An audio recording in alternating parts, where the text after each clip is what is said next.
Boa tarde, Reinaldo. Salve, salve, Marco!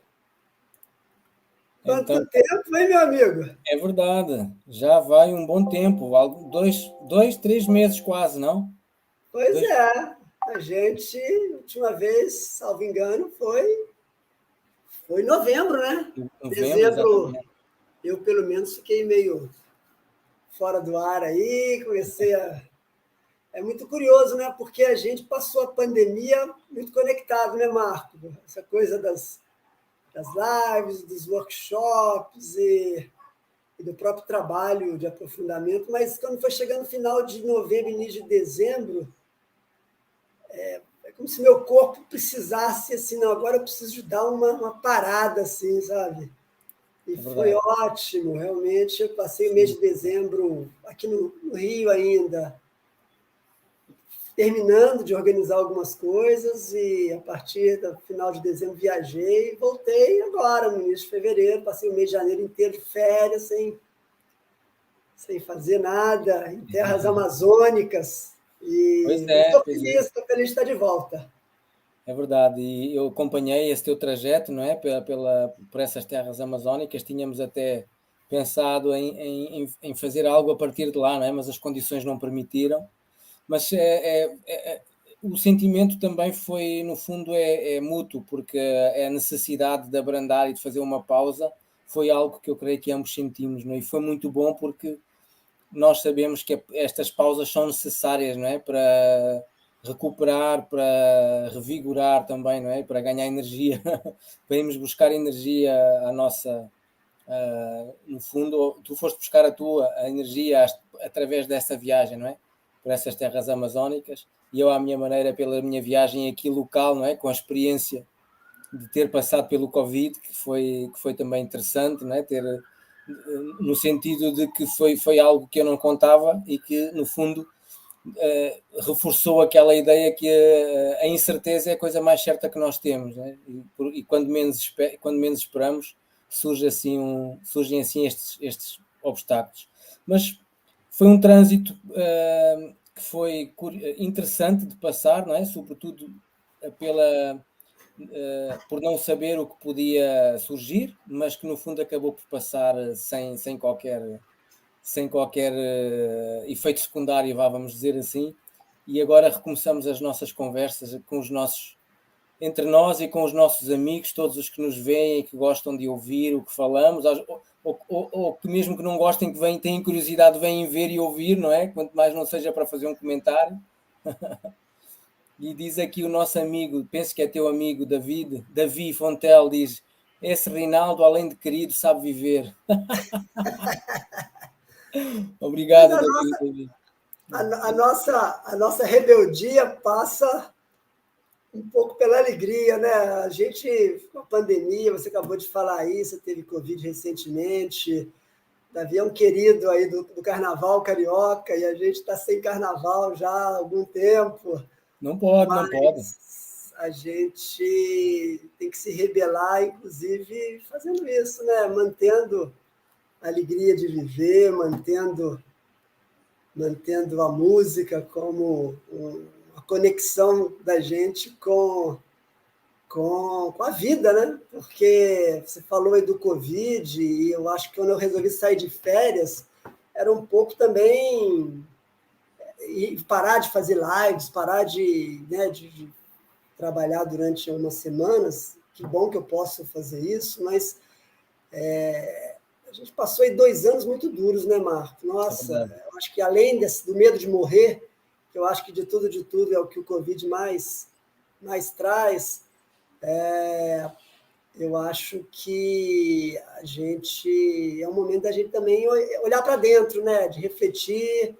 E para mim a ida para a Amazônia, fiquei 15 dias lá, tinha uma busca de conexão com a natureza, né, com esse lugar que, de certa forma, a gente está falando hoje aí da ancestralidade, e a natureza nos ajuda a nos conectar com esse mundo que não é o mundo material, que não é o mundo que a gente está acostumado de acordar de manhã e trabalhar. E a minha sensação quando eu vou para a Amazônia, de buscar uma conexão também com esses povos originários, né? Eu estou hoje aqui numa vestimenta africana. Eu postei recentemente um texto também reconhecendo a importância do Malidoma Somé. Quer dizer, eu cada vez mais, eu diria que nesses 2 anos da pandemia eu estudei muito, mas eu estudei muito mais a coisa da psicanálise, das próprias constelações familiares, Jung, mas eu te confesso, Marco, que desde o final do ano passado o meu universo de interesses tem sido cada vez mais de buscar beber numa fonte menos ocidental, né? Sem negar o avanço da psicanálise, sem negar o avanço da ciência, os benefícios que a gente tem. Lembrando aqui o que o Daniel, aquele amigo nosso que hoje mora na Itália, falou, e eu concordo. Ele disse que, na opinião dele, as constelações familiares e o Hellinger talvez teriam um pai e uma mãe, né? Me corrija se eu estiver errado, mas que o pai seria a psicanálise e as outras correntes que vieram depois de Freud, e a mãe seriam as tribos africanas e indígenas, onde ele trabalhou e onde ele certamente aprofundou toda essa conexão que ele fez, né, de criar esses rituais de conexão com pessoas que não estão ali presentes. Então, eu concordo com ele, e eu acho que a gente tem muito a aprender. Nós, no Brasil, somos privilegiados, né? A gente tem aqui ainda uma resistência tremenda de povos indígenas, e o movimento negro também, os afrodescendentes aqui estão muito fortes hoje, talvez até como consequência de gestores públicos que são muito contrários à manutenção das florestas, ao direito das minorias. Mas a vida é assim, né? Às vezes, justamente na hora que as pessoas mais estão ameaçadas, elas conseguem reunir forças para reagir, não é? Se juntar e construir algo junto. Bem-vindos aí, Davi, o Alexandre Santo Canto também, Lula Gonçalves, todos muito bem-vindos. Pois é. Hoje viemos com os nossos... Tu trouxeste o teu traje africano, não é? Eu lembrei-me, quando começamos há pouco a conversar um pouco antes de abrir aqui a transmissão, que eu tinha também aqui a minha camisa de Moçambique. Eu acabo por ter uma história muito íntima com esse país, porque nasci lá, não é? Sou moçambicano, sou um português nascido em Moçambique. Naquela época não havia essa diferença, não é? Nascer em Moçambique antes da independência era ser português, e hoje eu consigo claramente perceber que não é exatamente a mesma coisa. Nascer em Moçambique é algo que me marca profundamente, é um país com quem eu sinto uma ligação enorme, e tive a oportunidade de visitar, embora a maior parte da minha vida tenha sido passada em Portugal, porque viajei para cá muito em bebé ainda, não é? E claro que eu sou um orgulhoso português, mas com uma raiz moçambicana da qual eu me orgulho muito também. E então hoje, quando tu vejo com o teu traje africano, eu pensei, eu vou buscar a minha camisa de Moçambique, não é? Feita com estes motivos e com estas cores que se encontra, sobretudo o vermelho encontra-se muito em África, não é? Este vermelho é o vermelho característico de África. A região de onde eu venho é uma região, precisamente, que nós comentávamos até há pouco, muito próxima de onde Bert Hellinger viveu e trabalhou, e onde observou as culturas indígenas africanas, e teve a oportunidade de viver e trabalhar com estas pessoas, não é? De onde ele bebeu muita informação. Eu estou perfeitamente de acordo com a tua introdução, não é? Da influência da psicanálise, e também desta vertente, no fundo, da ancestralidade africana, americana também, não é? No fundo, desta influência destas culturas. E lia um pouco antes de começarmos a falar sobre aquilo que que o Bert Hellinger estudou e viveu por lá, não é? E a forma como estas culturas, para além da proteção do meio em que vivem e de terem uma grande conexão e ligação e respeito pelo meio em que vivem, sobretudo para manter aqueles lugares por onde passam e vivem, em condições para que quem venha a seguir possa continuar a beneficiar daqueles sítios, daqueles lugares, da beleza natural destes lugares, não é? E quando no fundo chegam estrangeiros, vamos dizer assim, para ocupar estas terras, não têm o mesmo cuidado, não têm a mesma ideia, a mesma percepção. E nós, acredito que até fruto daquilo que temos vindo a viver por este mundo fora, não só relacionado com a pandemia, que a natureza está a mostrar que se nós continuamos neste caminho, ela vai colocar-nos no nosso lugar, de alguma maneira, ou através de um vírus que provoca uma doença, ou através de um fenómeno natural qualquer, uma tempestade ou algo do género. E, portanto, cada vez mais faz sentido nós conectarmos ou reconectarmos com este conhecimento ancestral. E, sobretudo, eu diria, não sei se estás de acordo, que mais do que conectarmos com este conhecimento, é procurar colocar em prática algumas destas ideias, porque se nós ficarmos só na parte das ideias, não vamos a lado nenhum, não é? Nós temos que procurar colocar em prática este conhecimento e estas ideias, e sobretudo no que diz respeito àquilo que é o meio em que nós vivemos, porque eu há pouco tempo falava com um amigo, hoje em dia fala-se muito de viajar para fora e há muitas empresas até privadas que já têm os seus veículos para levar as pessoas até a ver o espaço, não é? E fala-se em ir a Marte e fala-se nos satélites e agora queremos voltar à Lua. E então eu dizia assim em tom de brincadeira, eu ouço muita gente a querer sair daqui, mas eu não vejo ninguém que tenha saído definitivamente e que tenha ficado lá, não é? Então nós temos que viver é aqui que nós temos que viver. E para viver aqui, no planeta Terra, nós precisamos respeitar o planeta em que vivemos. E, no fundo, aquilo que eu vejo destas culturas ancestrais, de onde eu venho, de onde eu sou, de onde é a minha origem, de onde tu vives e de onde é a tua origem, e que bom, que privilégio ainda é tu poderes vivenciar isso, ires aos locais, estares com as pessoas, não é? Que, por exemplo, no continente africano, eu não tenho muito essa experiência, mas não tenho, como é que eu ia dizer, testemunho de situações semelhantes neste momento, de pessoas ou do meu próprio testemunho que possa trazer aqui, mas essa presença eu sinto-a naturalmente, porque está dentro de mim, não é? Eu nasci lá, nasci naquele lugar, e tenho memória de algumas coisas, não é? E também de estudo, não só, e de convívio. Mas sobretudo este respeito pela terra e este respeito pelos ciclos naturais da terra e pelo movimento natural do planeta, e que conduz no fundo à preservação do nosso meio ambiente, que é algo que nós, vamos dizer assim, a cultura ocidental vai completamente na direção oposta. No fundo, nós queremos explorar os recursos do planeta, perceber onde é que podemos ir buscar aquilo que pensamos que nos faz falta, e acabamos por estar a trazer, no fundo, danos ao planeta que com certeza nós vamos mais tarde pagar um preço por isso. Já estamos a pagar um preço por isso.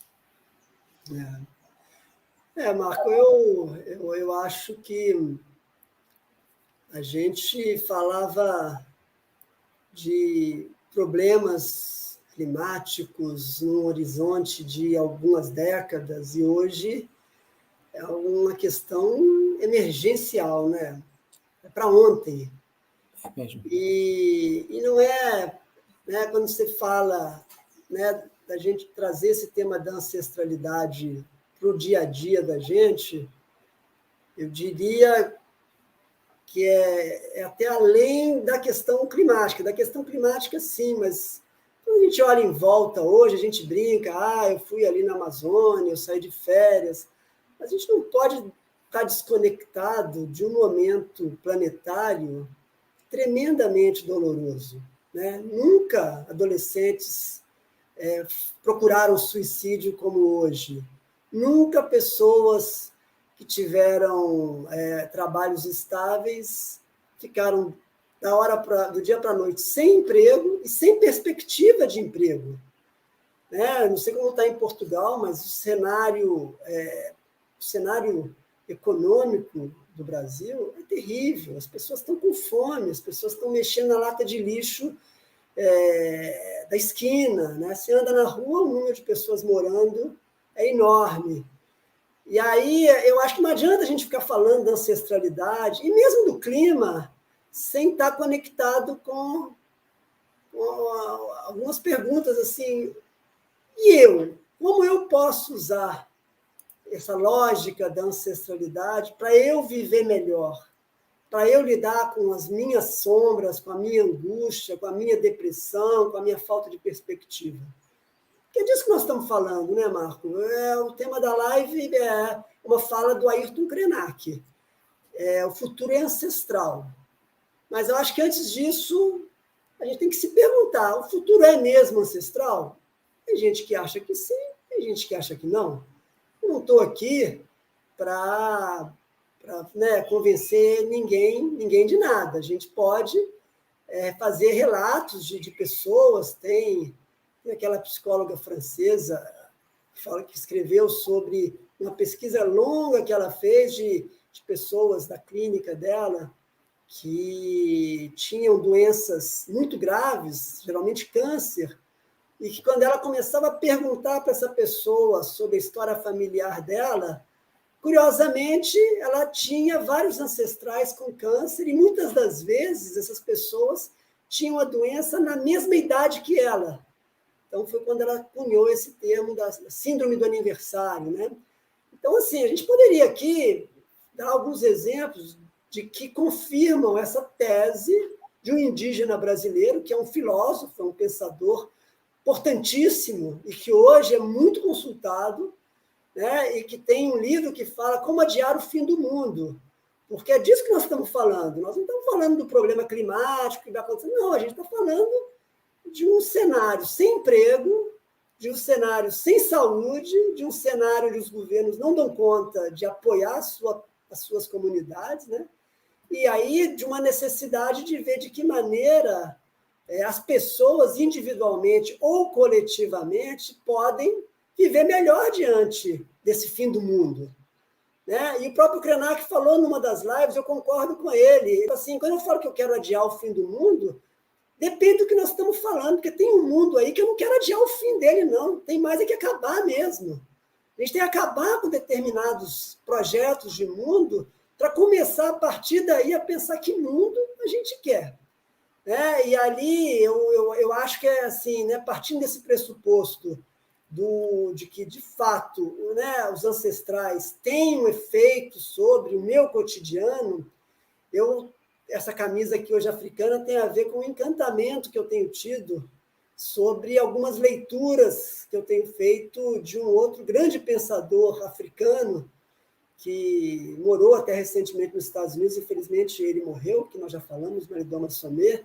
Ele traz algumas compreensões que eu acho maravilhosas. Uma delas é que ele fala algo que Hellinger já também sinalizava nas suas constelações, né? Que, na verdade, a importância da ancestralidade tem a ver, muitas das vezes, com o propósito de vida nosso. Né? A gente, durante a geração aí mais recente, do que a gente chama dos milênios, eles diziam o tema do propósito de vida era o centro do debate, porque eu não quero fazer um trabalho que eu seja simplesmente pelo dinheiro, eu quero trabalhar com o meu propósito de vida, eu quero fazer aquilo que é a minha missão nessa vida. Né? Hoje, com a crise, muitas dessas pessoas estão dizendo, olha, esse negócio de propósito de vida é coisa de um momento da economia em crescimento, agora a gente quer emprego para conseguir pagar as contas no final do mês. E eu acho que é isso também. Mas o que o Malidoma Somé comenta na cultura africana é que essa busca por um propósito ela é necessária para a própria saúde mental das pessoas. Né? Não adianta eu acho que tem um extremo que eu vou arrumar um trabalho que paga as minhas contas, para um outro extremo que eu vou buscar o meu propósito e não aceito fazer nada que não seja diferente desse propósito, e a gente sai de um extremo colocado pela sociedade capitalista para um outro extremo de uma sociedade idealizada, que eu vou trabalhar só com o que eu quero. E, na verdade, o que a gente pode pensar é algo que não seja nenhuma coisa nem outra, onde eu vou aceitar o trabalho que tiver, mas eu vou estar sempre buscando conciliar esse meu trabalho com o meu propósito de vida, com a pergunta: por que eu estou nessa vida? Será que eu vim aqui a turismo? Ou será que eu vim aqui por alguma missão? E aí, né, o tema da ancestralidade tem a ver com algo que cada um de nós pode fazer. E eu faço no meu cotidiano, quando eu vou buscar lá em Minas Gerais, que é o meu território de nascimento. Hoje eu moro no Rio, mas todas as férias, esse dezembro, eu fui a Minas, fui lá estar com meu pai, fui lá conversar com os meus familiares, com as minhas tias mais velhas. Por quê? Porque eu quero saber das histórias dos mais velhos, eu quero saber como é que foi o meu avô, como é que foi o meu bisavô, eu vou no cartório.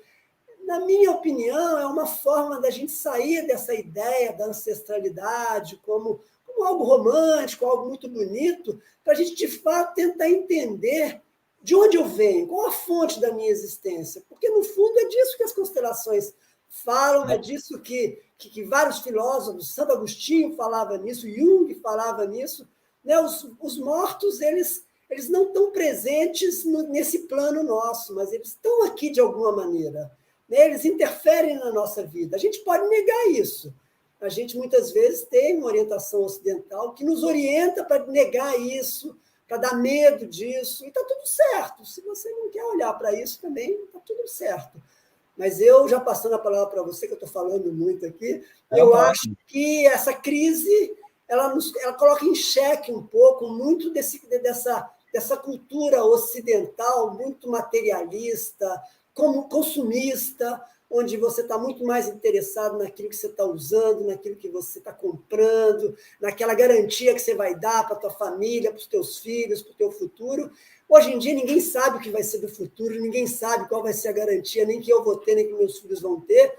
Então, eu tenho que me conectar, sim, talvez, com esse lugar do misterioso, né? E olhar para isso e pedir para os meus ancestrais ajuda. Eventualmente, o Maridoma fala isso. Na hora que eu estou com um problema, eu posso fechar os olhos e fazer um ritual, ao invés de ir para a academia malhar, que é muito bom malhar, fazer ginástica, a gente também cuidar do espírito, né? A gente parar 10 minutos por dia, e meditar e se conectar com as próprias dores. E por que não, né? Do ponto de vista prático, ter em casa um cantinho onde tem a foto do meu pai e da minha mãe, dos avós que eu tenho, acender uma vela ali quando der vontade, e me conectar com eles, pedir ajuda deles. É só isso, né? Na verdade, eles estão ali, eles estão presentes, eles estão ali, eles estão aqui, e eu acho que o tema da ancestralidade tem que sair desse lugar. A gente tem que se conectar aos indígenas, né? As religiões afrodescendentes têm isso muito forte também, né? Através da música, através dos tambores, através dos rituais da ayahuasca. Você tem um mundo de possibilidades onde você pode se conectar com o seu interior e se conectar também com essa ancestralidade.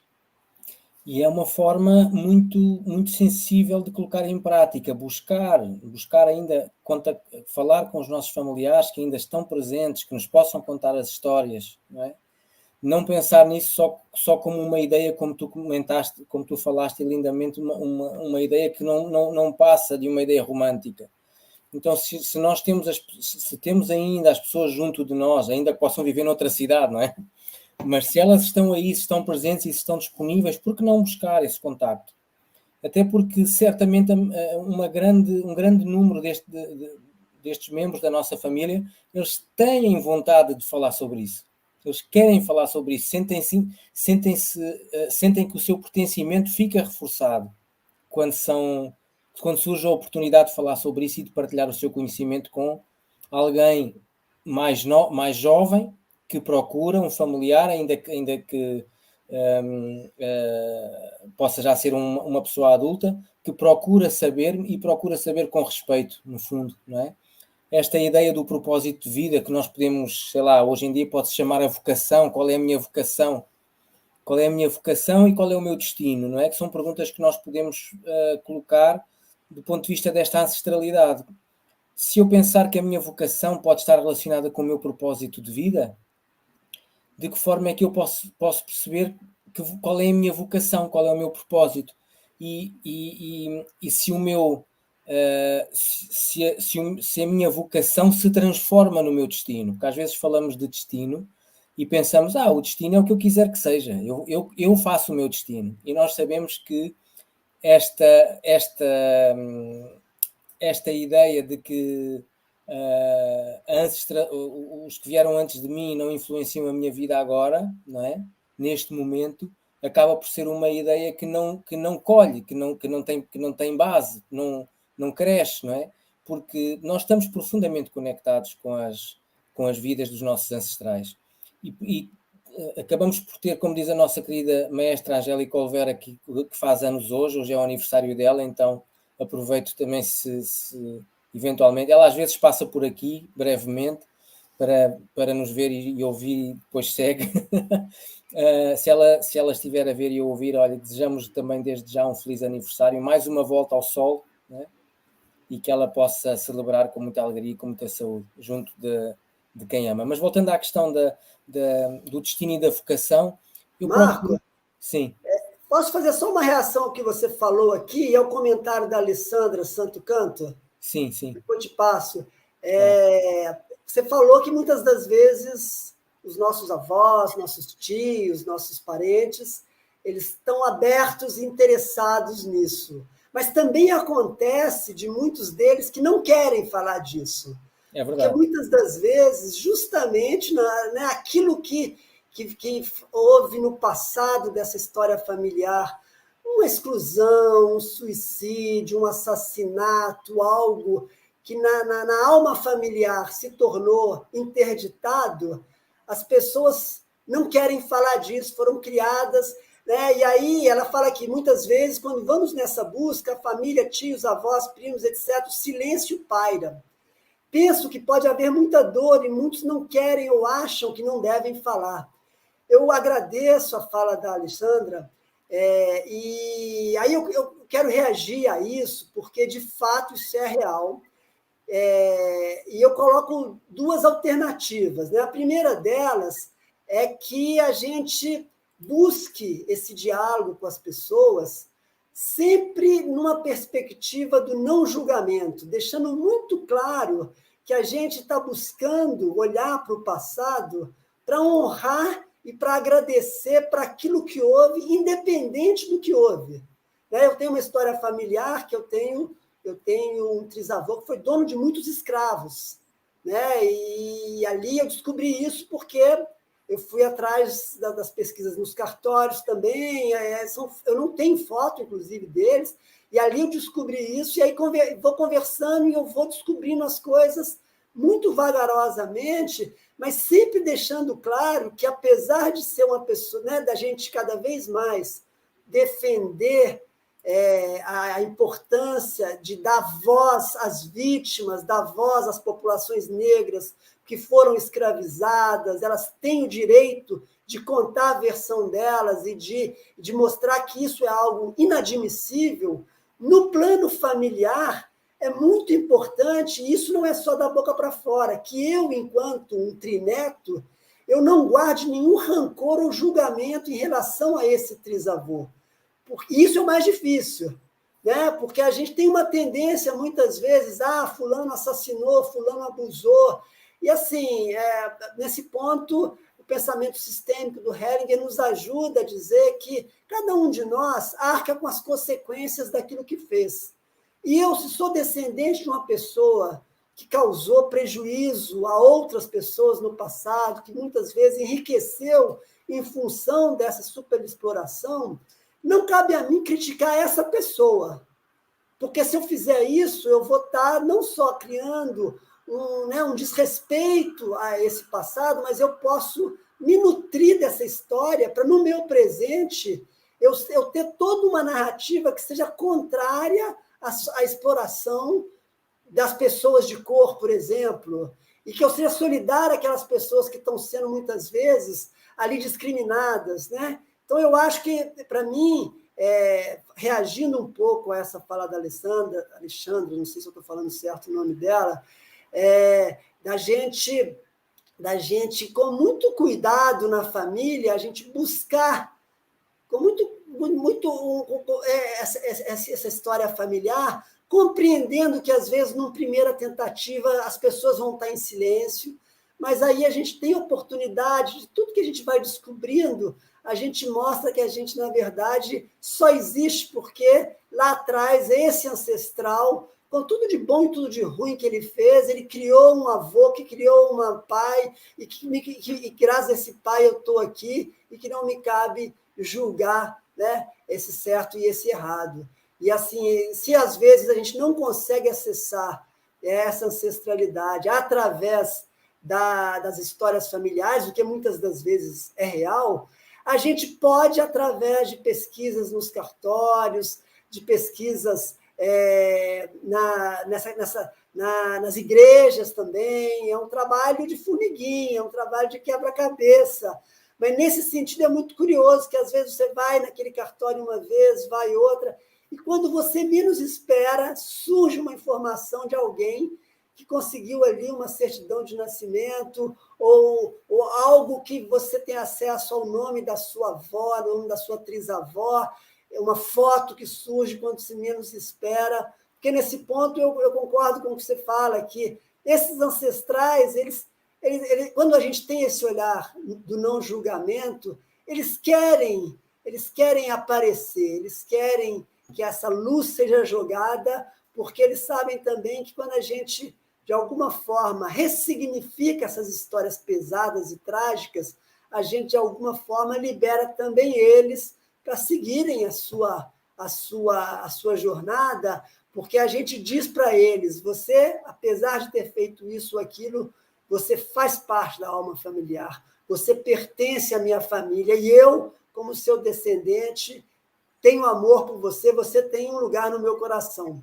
E isso libera a eles e a nós, para seguirmos em frente sem ficarmos reproduzindo esses karmas. Né? Recentemente eu li alguma coisa do tipo, o karma ele pode ser positivo ou negativo, depende da ação que eu tenho em relação a esse emaranhamento. O Hellinger falava disso, todos nós, o nosso propósito, muitas das vezes, ele está vinculado a um karma, a algo que foi muito difícil e pesado no passado. Né? Se eu nasci numa família ou num ancestral que tinha muitos conflitos de terra, muitos conflitos de sofrimento, né? Eu posso, muitas vezes, me relacionar com pessoas que também são conflituosas, mas aí depende desse meu grau de autoconhecimento e sabendo desse histórico, muitas das vezes, né, e a gente, às vezes, vê situações, né, de relacionamentos abusivos, que eu vou estar muito mais atento do que antes em relação a relacionamentos abusivos, para que, diante de qualquer sinalização, eu vou dizer, não quero isso e não estou de acordo com isso. Devolvo para você, agradeço a Alexandra, que está reagindo também. Lê aí, Marco, que eu não estou conseguindo ler daqui. Alexandra deixou-nos mais um comentário em que diz assim, está sim, Rinaldo. Alexandra com X.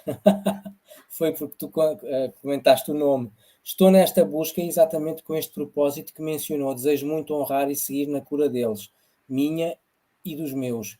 Gratidão por toda a explicação. É isso. Quando nós buscamos saber mais, mas buscamos com este respeito e com esta postura de não julgamento, de não criticar, simplesmente respeitar e perceber, todos nós podemos perceber e imaginar que os nossos ancestrais, e não precisamos de ir muito longe, os nossos pais são nossos ancestrais. Não é? Não estamos a falar de há 10 gerações, vamos aqui mais próximo. Os nossos avós, bisavós que alguns conheceram, não é? Então estas pessoas viveram num tempo e num lugar e num contexto histórico e social diferente do nosso. Se tiveram alguma ação que pode hoje não ser bem vista, ok, foi naquele tempo, naquele lugar, naquele contexto. Então, o que é que eu tenho hoje que estar a fazer uma crítica ou um julgamento sobre isso? Que benefício vai ter para mim e para o meu ancestral? Não vai trazer benefício nenhum, a não ser que eu possa ressignificar isso e transformar isso numa experiência para mim. Tu falavas há pouco do pertencer e que quando nós buscamos a informação com respeito a estes nossos ancestrais, que podem ser os nossos pais, os nossos avós, podem efetivamente sentir uma certa resistência em falar, e nesse caso nós temos que respeitar o momento, porque se não for aquele momento de falar, poderá ser mais tarde.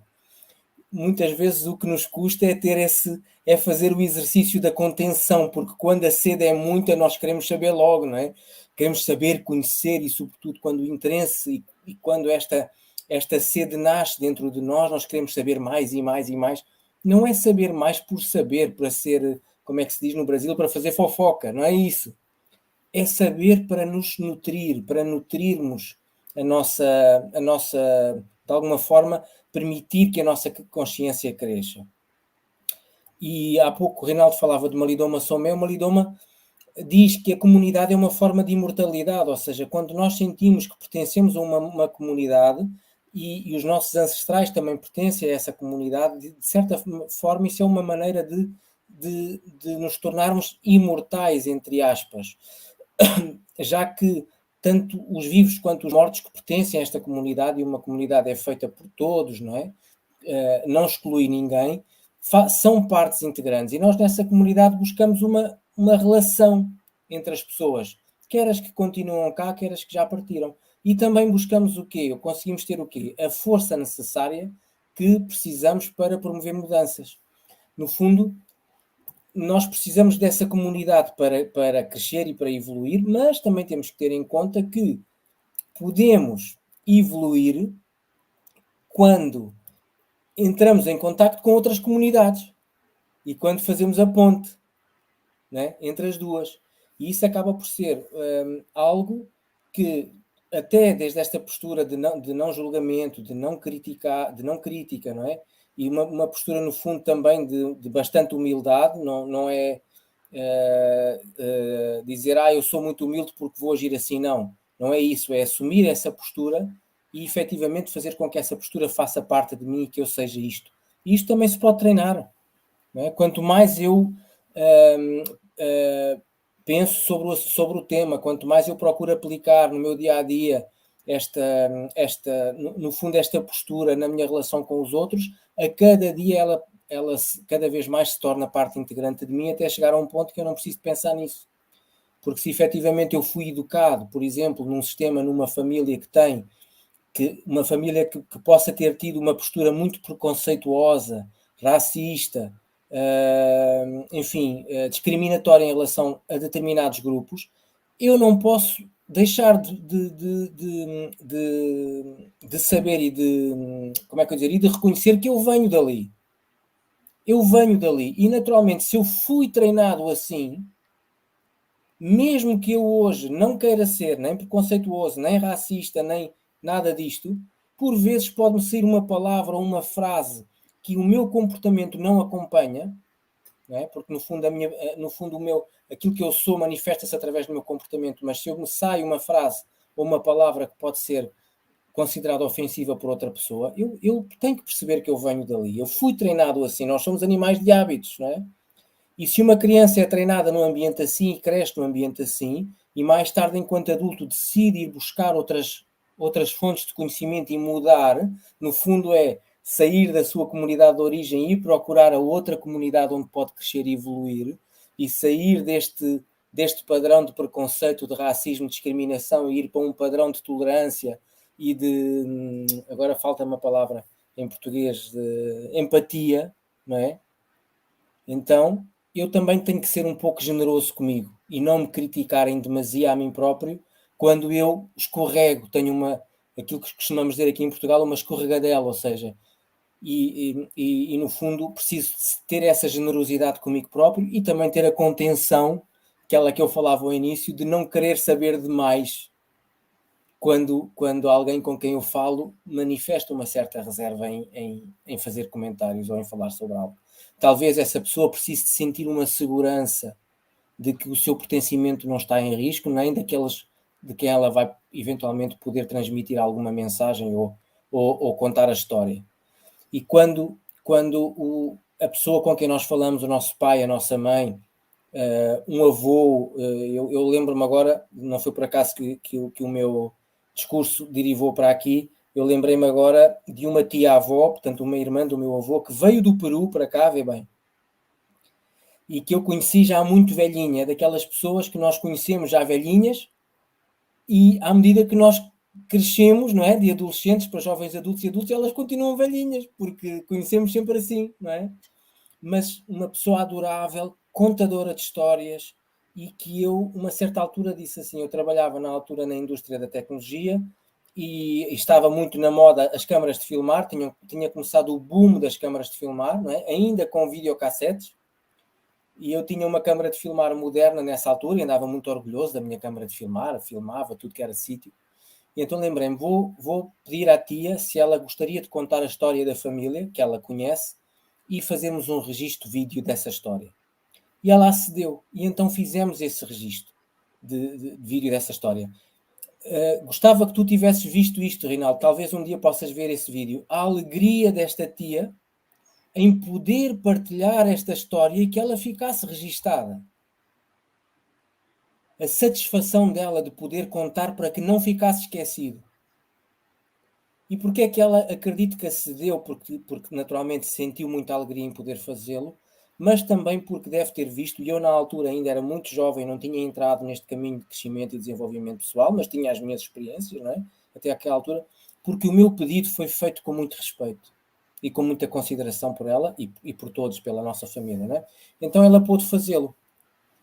Dessa forma, ela de alguma forma recuperou algum do seu pertencimento, talvez na ideia dela estivesse perdido ou tivesse sido colocado em causa. Então, esta ideia de comunidade, de pertencermos a uma comunidade, é muito importante e garante-nos, desta forma, uma certa imortalidade, quando começamos a sentir que o nosso pertencimento está assegurado. E a forma de pôr em prática é esta, é muito simples, é fazer perguntas com respeito, com uma postura de não julgamento, de não crítica, simplesmente para saber a história tal como ela foi. Bert Hellinger tem um livro, ele tem, enfim, tem uma coleção de livros enorme, não é? que ele deixou, o seu legado. Um deles eu comentava com o Rinaldo antes de começarmos aqui a nossa conversa, chama-se Reconhecendo o que é. É um livro que ele escreveu, Bert Hellinger, em parceria com a Gabriel Tenovel, e ele fala de como, neste livro ele escreve da sua experiência do tempo que ele passou em África. Certamente escreveu outros em que falou nisso. Mas neste livro ele fala como as tribos Zulu garantiam o pertencimento de todos, até os que já tinham falecido. E então ele diz assim, no seu livro, vou ler, que extraí o parágrafo integral, e diz assim: cada um tem um lugar seguro. A maneira como os Zulus o fazem é enterrando os mortos e após um ano os falecidos são reintegrados no lar através de um ritual. Os membros da família pegam num ramo e imaginam que o antepassado está sentado sobre o ramo e arrastam o ramo para o interior da casa. Também o fazem reservando uma parte do território para os seus antepassados, e nessa parte do território é onde os mortos têm o seu lugar. Naquela parte do território ninguém vai, a não ser que vá fazer alguma cerimónia, porque aquela parte é para os mortos. E este lugar é sempre onde se fazem as ofrendas. Quando alguém no presente bebe, por exemplo, uma bebida de que gosta, oferece umas gotas aos seus antepassados, deixando-as cair sobre aquela parte da terra. E, portanto, isto é também uma forma de um ritual que esta cultura utiliza, e outras culturas terão os seus, para fazer no fundo, esta integração de todos na comunidade. Mas nós falávamos, e eu agora acabei por me perder um bocadinho, a questão aqui, o Rinaldo também passou por esta questão: se os meus parentes no passado viveram tempos mais difíceis que os atuais, de que maneira posso aceder a esse conhecimento para lidar com os meus conflitos? Isto falámos agora, não é? Largamente sobre como fazer, como encontrar essa informação. Se tivermos os membros da família, podemos questionar, podemos ir colocar as questões, mas também podemos ir procurar se há alguma informação oficial, as certidões de nascimento, não é? Toda essa informação que possa estar registada até no acervo histórico dos locais por onde as pessoas passaram, porque muitos registros continuam disponíveis, felizmente, e eu creio que tu até tiveste essa experiência, não é? De encontrar esses registros relativos à tua família, Eu tive a sorte também de ter um familiar que tinha muitos registros, muita coisa registada, que eu não tinha a menor ideia, e acabei por encontrar informação quando me disponho a procurá-la e quando de alguma forma me é dada a permissão para eu aceder a essa informação. E quando é que me é dada a permissão? Quando eu assumo a postura certa, a postura correta. Porque se eu não tiver a postura correta, essa informação vai ficar vedada. Vai-me ficar vedada, não é?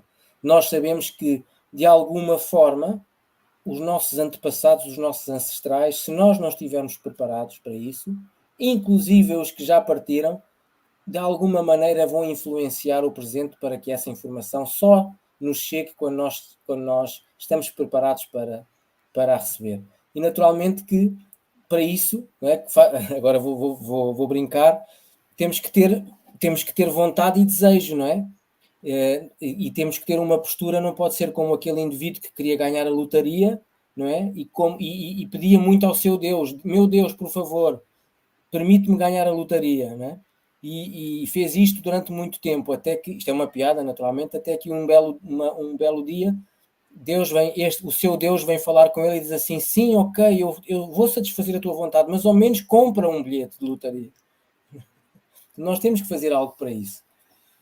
Temos aqui um comentário da Márcia Florencio que diz qualquer semelhança com a filosofia africana não é mera coincidência. É verdade. A Márcia é uma querida amiga com quem eu fiz uma live no final do ano passado sobre o IFA, e eu já mandei uma mensagem para ela que esse ano precisamos de fazer outras conversas, porque eu cada vez mais estou interessado em conhecer essa filosofia africana que a Márcia tão bem vive, né? Porque ela tem essa vivência e é um desafio para nós que não temos essa vivência, acessar esse conhecimento. Dentro desse texto do Malidoma Somé, ele fala uma coisa que eu acho muito interessante. Ele faz uma observação assim: os ocidentais eles adoram debater, eles adoram conversar, eles adoram polemizar e teorizar sobre as coisas. Nós, africanos, entendemos que, quando a gente fala, a gente esvazia a vivência. Então, a gente compreende um pouco melhor porque que a tradição oral acaba tendo um pouco registro para a gente que gosta de estudar. Então, o acesso ao Malidoma Somé, para mim, foi a primeira vez que eu consegui ver assim, alguém que tem toda uma bagagem africana, mas como ele foi educado em escolas europeias e depois voltou para a sua comunidade. Então, mas ele fala disso que as constelações também, o Hellinger falava, né? Depois de um ritual de constelação, é melhor não se falar nada, porque quando você fala, você esvazia um pouco daquela emoção, daquele invisível, porque o que é uma constelação? Nada mais é do que um ritual que faz e que permite uma comunicação entre nós, vivos, e essas energias invisíveis que permeiam a nossa ancestralidade, né? Então, quando ele diz, olha, faz aquela vivência ali, abre aquele campo de energia, algo que Moreno já fazia através do psicodrama, só que ali se percebeu que as pessoas elas entram naqueles personagens e fazem vivências e sentem coisas que são muito profundas e que estão ali conectadas com aqueles ancestrais e com aquelas pessoas que estão relacionadas ao tema do cliente. E nessa hora, baseado nessa cultura africana, nessa sabedoria africana, não tem que falar nada. Tudo que foi dito a partir daí tende a perder a força dessa vivência, né? Não é à toa que assim, eu, quando faço os meus atendimentos de constelação, eu tenho organizado com a pessoa fazer um encontro para tratar disso um mês depois. A gente termina a constelação, acaba, e um mês depois a gente marca um contato para aí sim ter uma troca breve, e eu acho que isso é interessante, tem sido interessante, mas não ali na hora. Queria reagir também, Marco. Agradecendo aqui que a Márcia já topou. Então, tá bom. Vou falar com ela em breve. Você falou da comunidade, né? Esse eu acho que é um outro tema que a cultura africana ela é muito da comunidade. A cultura ocidental é essa coisa da individualidade, né? De eu ir para o meu canto, de eu buscar a minha essência fora do ambiente comunitário. E aí eu vejo como existe uma riqueza nos dois conceitos. Por que isso? Porque quando se fala em comunidade, se a gente pensar a comunidade essencial de todos nós, é a comunidade familiar. É a fonte, você mesmo falou, de onde eu venho? Eu venho de um pai e de uma mãe, eu venho de 4 avós, então eu tenho várias comunidades, mas a minha comunidade familiar é a minha fonte. Quando eu digo para a gente olhar para essa comunidade familiar, pais e mães principalmente, mas avós também, com o olhar de não julgamento, não quer dizer que eu tenha que fazer o que eles querem, e que eu muitas das vezes tenha até o direito de me indignar em relação a coisas que eles fazem, que eu acho que são totalmente descabidas e desrespeitosas comigo. O conceito do não julgamento nesse sistema familiar tem a ver, na minha opinião, de eu não querer mudar os meus pais. Percebe a diferença? Uma coisa é assim, olha só, não aceito isso, não quero e talvez discutir isso nesse ambiente, mas eu não preciso de querer mudar papai, mudar a mamãe, mudar meu avô, dizer que ele devia fazer isso ou aquilo. Se ele faz dessa maneira, eu tenho que entender que ele arca com as consequências disso. E essa é a parte mais difícil, eu acho, porque nesse ponto, o conhecimento ocidental me parece agregar a essa ideia da comunidade africana, que muitas vezes está lá dentro da tribo, está lá dentro daqueles valores comuns, e a gente vê, e Heringer fala da má consciência, ou muitas das vezes a evolução minha passa por justamente eu romper com determinados valores da minha comunidade familiar e procurar uma outra comunidade fora da minha família. Podem ser amigos, podem ser pessoas que pensam diferente daquilo, e ali eu não preciso de mudar a minha família, e ali eu vou crescer sem precisar de criticar, de querer mudar papai e mamãe. Mas eu rompo, né? E não é fácil, a gente sabe como não é fácil, porque a gente tem essa ideia do pertencimento, e muitas das vezes existe todo um rol de chantagens no âmbito familiar, que você está desrespeitando a gente, você tem que fazer assim. A gente sabe que em algumas tribos, inclusive na tribo da esposa do Maridoma Assomé, a Sobolfo, ela fala que lá, um dos vídeos que eu vi, os pais é que escolhem quem a menina vai casar. E ela diz assim, bom, mas você sabe que isso é bom? Porque eu também não tenho responsabilidade sobre isso. E ali, pelo menos foi o que eu entendi ali do vídeo, né? E eu confio que eles sabem o que é melhor para mim. Não cabe a mim questionar isso ou não. Agora, cabe a mim, enquanto mulher, enquanto homem, dizer, não, assim eu não quero. Desse jeito eu não quero respeitar essa lógica, essa cultura familiar de que é o meu pai que vai escolher com quem eu vou me casar. Nesse ambiente, eu respeito a forma do meu pai e da minha mãe pensar, mas eu vou ter o meu trabalho, eu vou buscar escolher quem é o meu parceiro, a minha parceira, e eu vou fazer essa escolha. E arco as consequências disso. E se, por conta dessa minha decisão, eu for rejeitado pela minha família, eu banco isso também, né? Porque eu trago eles no coração, mas sigo o meu coração nessa busca.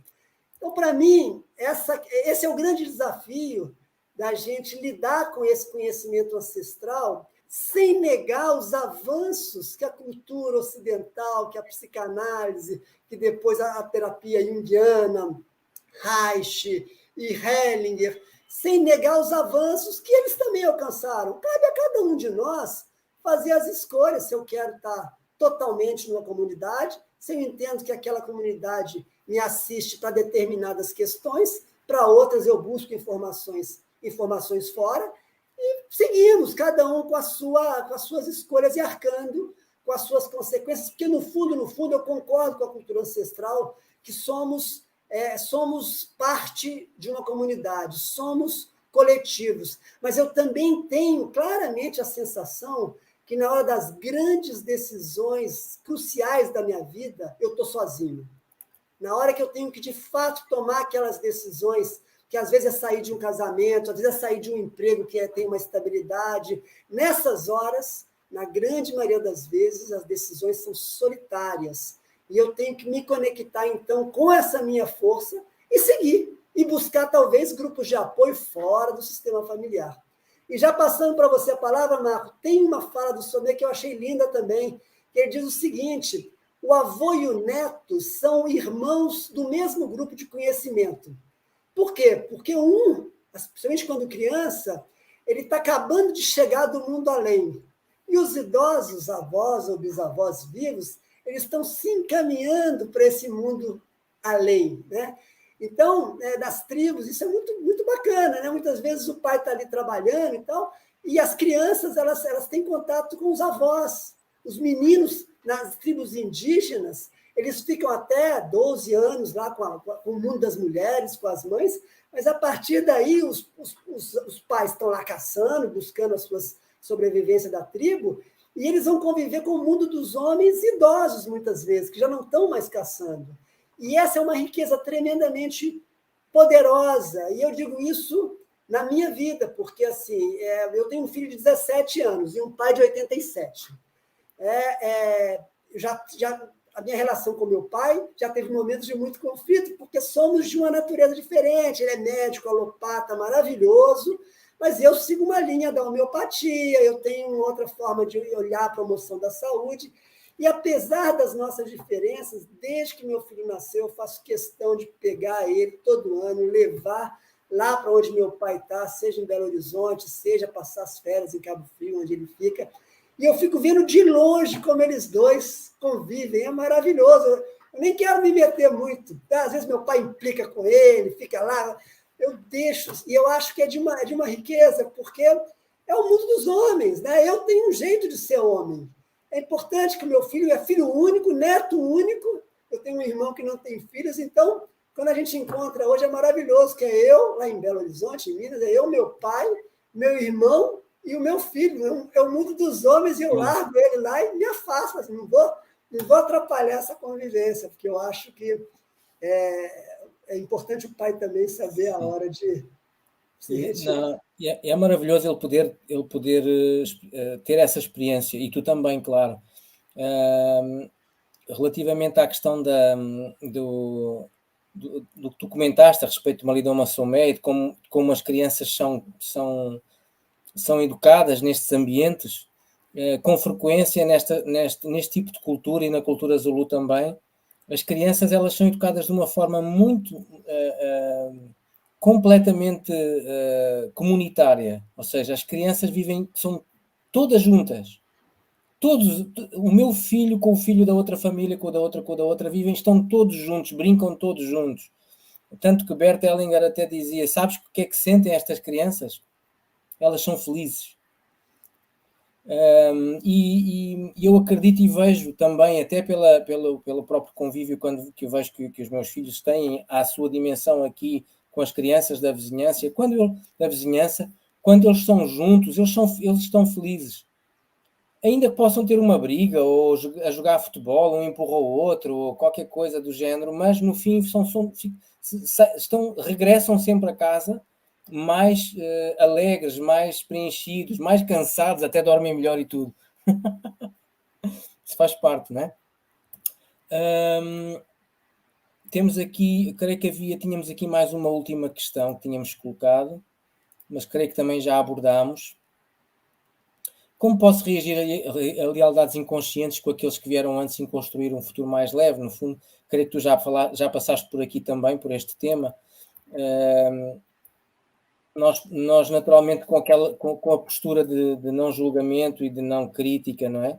Nós podemos efetivamente perceber que, até levando um bocadinho para um testemunho meu, as habilidades que eu tenho, as características que eu noto em mim, o que é mais fácil para mim, em que áreas é que eu me consigo expressar de maneira mais fácil. No meu caso, eu sempre, apesar de ter um interesse por tudo o que tem a ver com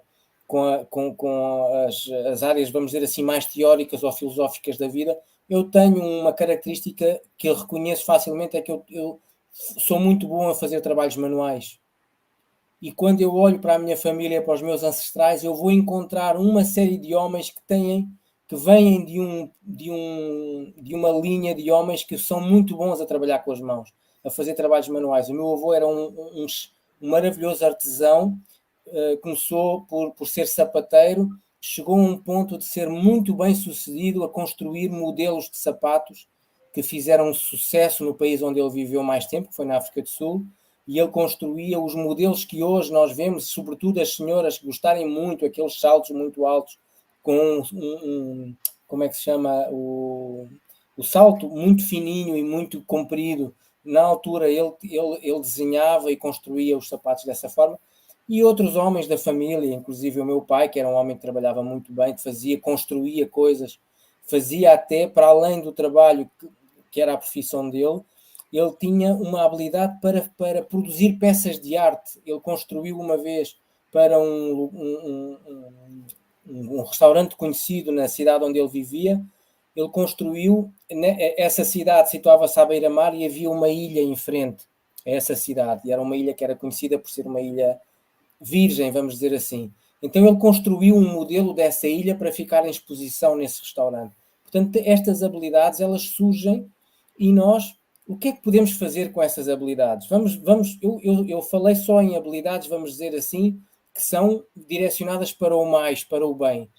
Mas e se forem habilidades que não tenham essa característica? O que é que eu posso fazer com isso? Não é? Se eu noto que começo a tomar consciência de que no fundo, essa facilidade de fazer determinadas coisas não me leva para o caminho do mais, para o caminho do bem, vamos dizer assim. O que eu posso fazer, no fundo, e fazendo se calhar aqui um apanhado e um resumo de tudo o que falamos até agora, é perceber o que é que pode ser útil para mim ou não. Se não me é útil e também não serve aos outros, o que eu posso fazer é perceber, se eu quiser perceber de onde é que vem a origem e conseguir chegar lá, é no fundo olhar para essas pessoas que no fundo demonstraram as mesmas características e de uma forma respeitosa e garantindo que no fundo mantém a sua honra, olhar para eles e deixar o destino deles e as consequências das suas escolhas com eles. E eu agora, com muita humildade, opto por fazer diferente. Quem sabe ressignifico as minhas habilidades e de alguma maneira posso colocá-las ao serviço de outra forma. Tu falavas no texto que escreveste para a nossa live da questão da... Não sei se queres comentar tu, Rinaldo, a questão de se alguém teve algum benefício, por exemplo, por via... Falávamos do trabalho escravo, que foi uma das questões que colocámos no texto, que tu colocaste no texto. Se nós temos um antepassado que teve benefício através do trabalho, aproveitando-se do trabalho desta natureza, então eu hoje posso ressignificar no fundo, esse acontecimento, trabalhando em prol das comunidades onde eu me movimento, para que esse tipo de trabalho não seja admitido. E acabo por fazer essa, no fundo, transformar aquilo que eu falava no início, que eu comentei no início, o meu destino na minha vocação ou a minha vocação no meu destino. E acaba por o meu propósito de vida transformar-se no meu destino e o meu destino no meu propósito de vida. Quando eu consigo chegar a esse ponto, eu encontro-me numa posição em que, de alguma maneira, aquele rebuliço interno que eu poderia sentir antes e aquela necessidade de ir à procura de algo que me trouxesse satisfação acaba por se acalmar, porque eu vou ficando cada vez mais nutrido e satisfeito com aquilo que faço e mais em sintonia com aquilo que é o meu propósito. Agora podemos perguntar assim: pois é, isso é tudo muito bonito, mas como é que eu chego aí? Como é que eu faço isso? Não é de um dia para o outro. Estas coisas não acontecem de um dia para o outro. Não é? Nós temos que ir buscando e sendo pacientes. Eu acredito que há três elementos que nós devemos procurar exercitar todos os dias. Eu já falei um bocadinho sobre eles antes. Aqui fui dando umas pinceladas. O primeiro é a generosidade. Não, eu vou dizer primeiro, segundo e terceiro, mas eles estão ao mesmo nível, no mesmo patamar. Okay? A generosidade. Generosidade com quem? Primeiro comigo próprio. Ser generoso comigo e não me criticar demasiado quando, por algum motivo, me der conta que tive um comportamento ou uma atitude que não foi boa para os outros e sobretudo para mim também. Não me criticar demasiado quando sentir que não atingi um determinado objetivo que me tinha proposto. Se calhar esse objetivo não foi bem colocado também, não foi bem elaborado, não é? Portanto, a generosidade comigo e com os outros. A contenção no sentido de quando eu vejo algo e sinto o impulso de saltar e reagir e às vezes intervir, fazer o exercício da contenção, aquele exercício, por exemplo, que tu explicaste que fazes com o teu filho quando vais visitar a família, não é? O exercício da contenção. Eu deixo-o ali e fico, no fundo, num papel de contemplação, de observação, e permito que o que tiver que acontecer ali aconteça sem a minha intervenção. Então, de alguma maneira, é o exercício de te conteres, no sentido de não intervir e deixar que aconteça o que tenha que acontecer, não é? E depois é a paciência, sermos muito pacientes. Sermos muito pacientes connosco e com os outros, porque não andamos todos à mesma velocidade. Precisamos cada um do seu tempo, não é? Para termos as nossas tomadas de consciência, e se pudermos ser catalisadores uns dos outros, por que não é? Desde que eu o faça com a devida postura. Não é eu querer ser um catalisador para alguém sem que essa pessoa me peça para o fazer, não é? Ou pelo menos me dê abertura para fazer um comentário. Eu às vezes pergunto assim às pessoas com quem falo: posso fazer um comentário? Posso fazer uma sugestão? Na maior parte das vezes as pessoas dizem-me que sim. E assim é fácil. Quando a pessoa diz que sim é fácil, ficamos os dois contentes, não é? Mas se a pessoa me diz que não, eu preciso de exercitar esta contenção e respeitar. A pessoa me disser, se eu pergunto, posso fazer um comentário? Não, eu prefiro que não faças. Eu preciso de respeitar. Preciso de fazer esse exercício da contenção. E esse exercício da contenção, o que é que vai fazer ao longo do tempo? Vai criar pontos de confiança. Vamos criando elos de confiança. Até que seja o próprio, se quiser ou não, mais à frente ou nunca, mas se quiser ou não, então colocar a questão, e se quiser ter um feedback da minha parte, eu possa fazê-lo e dar esse feedback ou esse retorno, e também quando eu tiver essa necessidade poder fazer o mesmo com o outro e ter a segurança e a certeza que se eu não quiser ouvir, que ele respeita a minha vontade. Amigos, estamos perto do final. Tá certo, Marco. Deixa eu só reagir um pouco aqui à pergunta ali que você colocou, né? A Alexandra pediu os contatos lá do Instagram, a gente bota no final, né? Agradecer a presença aí de todo mundo que comentou e trouxe as questões. Essa ideia da cultura africana, cada vez mais, para mim, é uma enorme fonte de estudos e de interesse, né? Sommet fala que a cultura africana se baseia em 3 pilares: natureza, comunidade e ritual. Né? Então, assim, esse contato com a natureza, segundo ele, é onde a gente mais facilmente consegue se conectar com esse mundo invisível. Né? E quando se fala do ritual, e aí eu faço uma ponte com o que são as constelações familiares, né? Como elas bebem nessa cultura africana. Isso, para mim, está cada vez mais claro, né? Porque o que é uma constelação? E aí, respondendo à pergunta, né? Como reagir às lealdades inconscientes?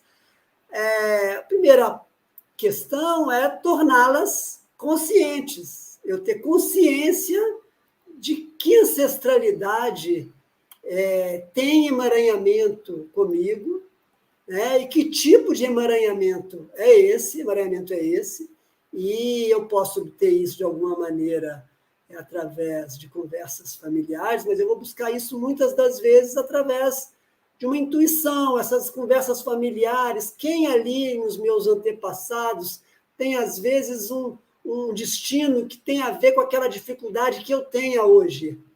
Né? Eu tenho depressão. Puxa, mas De repente, eu fiquei sabendo que aquela minha avó tinha muita depressão e ninguém falava. É uma suspeita. Ah, eu sou uma pessoa que sou muito explosivo e sou muito agressivo algumas vezes. Aí conversa vai, conversa vem. Quem é aquele parente que, de repente, num impulso explosivo, machucou alguém ou até mesmo matou alguém? Né? Então, o primeiro ponto é a gente tentar trazer para a consciência esse tipo de emaranhamento. Né? As constelações familiares, na verdade, elas são um ritual que tenta reproduzir a comunidade familiar e essa comunidade mais ampliada. Né? É importante a gente deixar claro que Hellinger nos lembra que se um avô meu fez muito mal a uma pessoa ou matou uma pessoa, essa vítima se torna parte da minha ancestralidade na medida em que eu posso estar emaranhado com a vítima, não com o agressor. Né? Ele mostrou, e as constelações mostram isso, que esse sistema familiar ele fica ampliado também, né? Caso um dos parentes, um dos ancestrais, causa prejuízo a alguém, seja financeiro, seja através de uma exploração de escravos, seja através de tratar muito mal um determinado sócio, a vítima se torna também parte desse sistema de emaranhamentos e de lealdades inconscientes. Então, é importante conhecer essas lealdades para aí a gente tentar se distanciar um pouco desse lugar do julgamento e a gente fazer as escolhas. Que tipo de ação eu quero ter nos conflitos que eu tenho, nos conflitos do meu trabalho, nos conflitos do meu relacionamento, nos conflitos com a minha vizinhança. Né? Então, a constelação, ela de alguma forma, ela cria um ritual, lembrando dessa cultura africana, que é um tripé de comunidade, ritual e natureza, pensando natureza nesse universo que inclui o mundo real e o mundo que não é visível. O Hellinger tem um conceito que a simetria oculta do amor. Muitas das vezes, as pessoas, por exemplo, não conseguem ter um emprego que tem dinheiro e sofrem muito com isso, mas, na verdade, elas se culpam de uma determinada coisa, mas existe ali uma lealdade inconsciente invisível que, enquanto não for percebida e não for acolhida e não for integrada, essa pessoa vai reproduzir isso e ela não tem nem culpa disso, porque ela não tem nem consciência disso. Então, para mim, é muito claro de como existe uma relação muito próxima entre o trabalho desenvolvido pelo Hellinger com esse local onde ele trabalhou por mais de 15, 20 anos na África. E eu quero aqui deixar registrado que eu ainda vou estudar muito isso, porque eu sinto que ali eu ainda tenho muito o que aprender, e aí eu me agradeço de estar num país onde a gente tem essa alma brasileira muito centrada tanto na cultura africana quanto na cultura indígena. Marcos, deixa eu só ler aqui, ó, Mara Jenny. Maravilhoso esse bate-papo entre vocês. Ancestralidade é tema que sempre me chamou a atenção. Tenho descoberto várias histórias das minhas famílias de origem e reconheço que mencionaram características que pertencem aos meus clãs de origem. É uma jornada emocionante. Nem sempre as descobertas são cor-de-rosa, mas todas nos ajudam a descobrir de onde viemos e para onde vamos. É verdade, esse é um processo que não é cor-de-rosa, não é bem sucedido de primeira. Muitas das vezes a gente tenta e se frustra e não chega a nada. E muitas vezes, quando a gente, como você mesmo falou, né, Marco, está com menos sede de conseguir essa informação, a informação chega para a gente. Então, a gente tem que procurar, mas procurar como se a gente estivesse caminhando por uma floresta, deixando que a verdade apareça também, quando ela quiser aparecer, e quando a gente não tiver acesso a ela, a gente respeitar também aquilo que a vida que a vida nos oferece, com muita humildade, né? Que eu acho que é a postura que você fala, a postura de olhar para a ancestralidade, é, antes de mais nada, uma postura de quem é menor do que quem nasceu antes, de quem é humilde, e assim a gente segue em frente. Eu queria saudar aqui também Gabriela Leschman, que é minha filha da minha prima, fico muito feliz dela estar aqui assistindo. A Mônica, querida amiga também, já participou de algumas constelações. Devolvo aí para você. Se eu não tiver lido todo mundo aqui, vocês me desculpem, que eu não consigo falar ao mesmo tempo ler as mensagens. Mas devolvo para você já fazer aí como você achar melhor, Marco. É possível que, como este programa transmite para as duas páginas em simultâneo, que alguns comentários que eu não veja, tu vejas, e outros que eu veja e tu não vejas. Mas só faltam, temos aqui comentários finais, temos aqui a nossa querida amiga Ana Lourenço, a dizer, com comentários, excelentes reflexões, Marco e Rinaldo, também um agradecimento especial à Ana e um beijinho para ela. Temos aqui a Sónia de Souza também a exprimir a sua gratidão, e temos aqui também a Susana Rodrigues, que é uma amiga aqui de Portugal, que diz: sem expectativas, grata Marco e Rinaldo. É isto, é esta a história que nos une, não é? Tu com a tua ancestralidade brasileira, no fundo, das culturas da América do Sul, uma parte delas pelo menos. Esta região do mundo onde eu vivo também tem uma grande cultura, um grande background cultural. Basta dizer que pelo menos do que se sabe, viveram nesta região da Península Ibérica pelo menos 17 povos diferentes. Então imagina ver o que há aqui de diversidade cultural e que tanto nos influencia, não é? Claro que depois temos um vínculo especial entre nós, entre Portugal e Brasil, que é o vínculo que tem no fundo tem um contexto histórico, um contexto histórico que não foi feito só de histórias bonitas, foi feito de histórias menos bonitas também, e a amizade que os portugueses sentem pelas pessoas, que acredito que muitos, outros talvez não, mas muitos sentem pelas pessoas do Brasil, e a amizade que as pessoas do Brasil sentem por Portugal, creio que também é uma prova, ou pelo menos é uma confirmação de que quando nós olhamos para a nossa história com esta postura, com esta humildade, com este olhar sem julgar, com este olhar sem discriminar, sem criticar, construímos pontes e amizades que se calhar há 3 ou 4 anos nós não imaginávamos, não é, Rinaldo? Que poderiam acontecer. Para mim é uma amizade que me preenche bastante, e sobretudo estas trocas, eu acho que eu gosto sempre de conversar contigo, porque para além de tu seres um poço de conhecimento, tens uma arte para a escrita que é fenomenal e que eu aprecio muito. Isto também para te dizer que te agradeço por teres tido disponibilidade para estarmos juntos mais uma vez, e que estou sempre disponível aqui para novas trocas, e vamos seguir com os nossos planos, que nós não vamos dizer, que agora que ninguém nos ouve, temos planos para fazer mais coisas.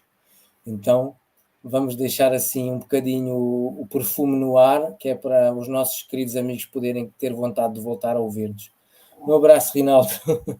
Marco, querido, tudo de bom aí para você, para tua família, Sara, as crianças. Uma alegria. Partiu 2022, pelo menos para mim é a primeira live.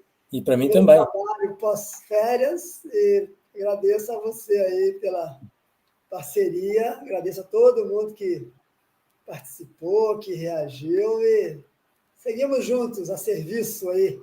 E contamos com todos para a próxima. Um abraço a todos. O resto de boa noite para quem está aqui deste lado, e de boa tarde para quem está do outro lado do oceano, não é? De afetos que nos une. Isso. Até breve. Tchau, tchau. Tchau.